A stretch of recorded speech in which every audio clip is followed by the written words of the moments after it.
اور یہ مملکت خداداد پاکستان، تو اس کے حاصل کرنے کا بھی تو یہی مقصد تھا نا، کہ جو ہمارے آباء و اجداد نے جو 20 لاکھ سے زیادہ انسانوں کی جو قربانیاں دی، عزتوں کی قربانیاں ہماری ماؤں بہنوں بیٹیوں نے دی تھی، تو اس کا مقصد کیا تھا؟ اس کا مقصد یہی تھا کہ پاکستان کا مطلب کیا ہے کہ لا الہ الا اللہ محمد الرسول،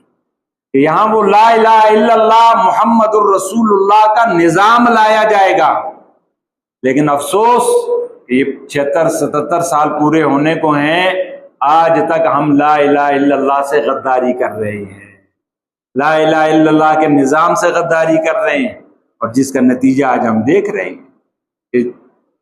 اس حالت میں ہم پہنچ چکے ہیں کہ نہ یہاں کسی کی جان محفوظ ہے، نہ کسی کا مال محفوظ ہے، نہ کسی کی عزت محفوظ ہے، نہ کسی کی آبرو محفوظ ہے،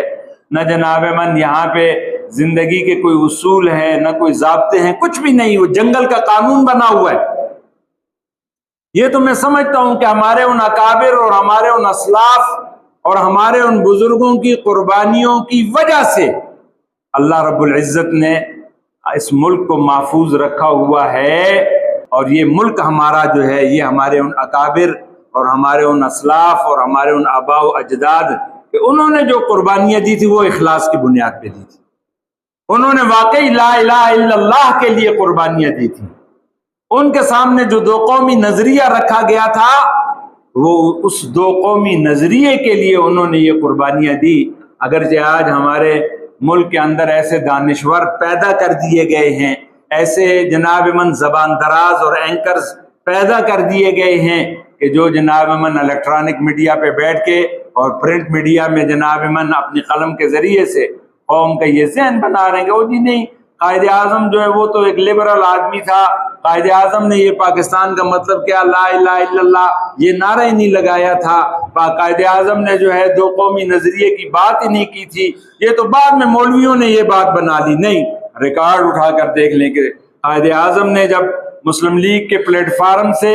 جب اس خواب کی کہ جو علامہ اقبال نے دیکھا، جب اس کی تعبیر کے لیے محنت شروع کی، تو بنیاد یہی تھی کہ دو قومی نظریہ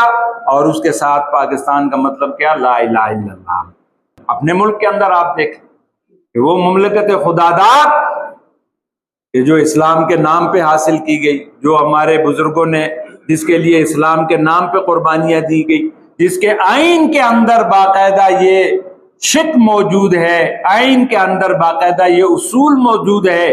کہ پاکستان کے اندر کوئی بھی نظام، کوئی بھی قانون وہ کتاب